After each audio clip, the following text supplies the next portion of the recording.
What if a building wasn't just an object of design, but a weapon of ideology? What if glass and wood could speak louder than manifestos? In 1925, in the heart of Paris, one pavilion dared to shout what a revolution looked like through architecture. This is the story of the Soviet Pavilion at the Exposition Internationale des Arts Décoratifs, designed by Konstantin Melnikov. Paris in 1925 was a glittering stage.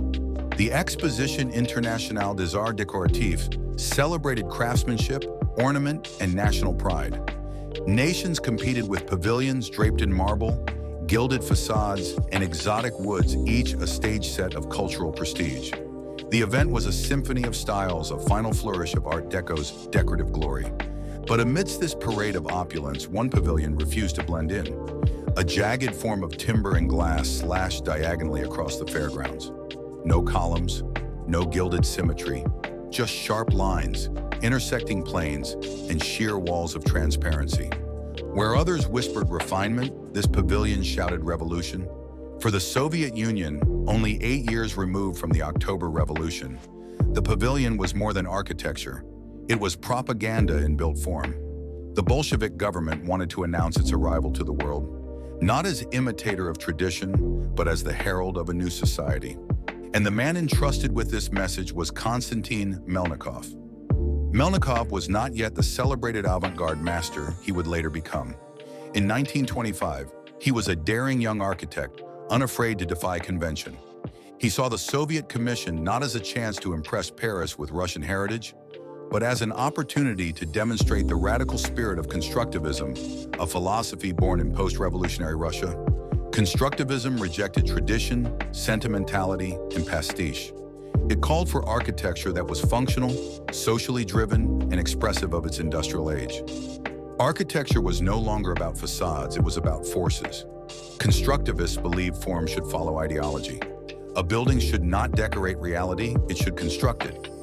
Melnikov approached the pavilion with the same conviction revolutionaries approach politics. Tear down the old, construct the new. Diagonal geometry. Instead of symmetry, the pavilion was built on diagonal axes. Walls leaned, planes collided, and sharp lines created tension. It symbolized a break from classical order, just as the Soviet Union claimed to break from the old world. Transparency and light. Vast glass walls exposed the interior, where Soviet industrial products, textiles, and art were displayed. Unlike the closed boxes of other nations, the Soviet pavilion was radically open, an architectural metaphor for progress and clarity. Economy of materials. Built primarily of wood and glass, it embraced modest resources. This wasn't weakness, but ideology. Proof that strength and beauty could come from efficiency, not ornament. Dynamic circulation. Melnikov designed a sloping internal ramp that guided visitors through the exhibits. Movement itself became a statement architecture as choreography, leading the body through the rhythm of revolution. Constructivist architecture was not about permanence, it was about process, flexibility, the transformation of social order through the transformation of space. Melnikov had only 6 months and limited funds, yet the pavilion rose quickly, its wooden frame constructed with precision and daring. At the entrance, 2 diagonal volumes intersected dramatically, forming a wedge that seemed to pierce the Parisian sky. Inside, exhibits of Soviet art, textiles, ceramics, and graphic design curated by Alexander Rodchenko and other avant-garde figures reinforced the message. The Soviet Union was not backward, but culturally forward. The pavilion shocked Parisians. Some called it violent, even chaotic. Others admired its boldness. For the young modernist generation, it was electrifying, proof that architecture could embody movement, ideology, and change.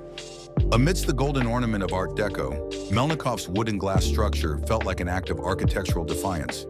Though dismantled after the exposition, the Soviet Pavilion of 1925 became one of the defining moments of 20th century architecture. It announced Melnikov as a visionary and marked constructivism as an international force. Its legacy rippled outward. That architecture could be propaganda, that diagonals, transparency, and light could disrupt centuries of tradition, that even a temporary pavilion could spark permanent change. The Soviet pavilion wasn't built to charm, It was built to declare. It declared that revolution had an aesthetic, that a new world needed a new geometry, that even in wood and glass, ideology could take shape. Jagged lines and luminous walls was more of an architecture that dared to be loud in a world of polite whispers. It didn't just house objects, it was the object of revolution, of vision, of a future imagined, if never fully realized. If this cinematic journey through the jagged geometry of revolution moved you, subscribe to Space Shape and Scale. In our next episode, we return to the very same Paris Exposition to explore another architectural challenge to tradition, Le Corbusier's Pavillon de l'Esprit Nouveau. Where Melnikov declared revolution, Corbusier proposed rationalism. Where the Soviet Union shouted, Corbusier whispered, two pavilions, two philosophies, one exhibition. Click on our next video and continue the timeline journey into the architectural avant-garde. Because architecture doesn't just reflect history, it writes it, and the story is far from over.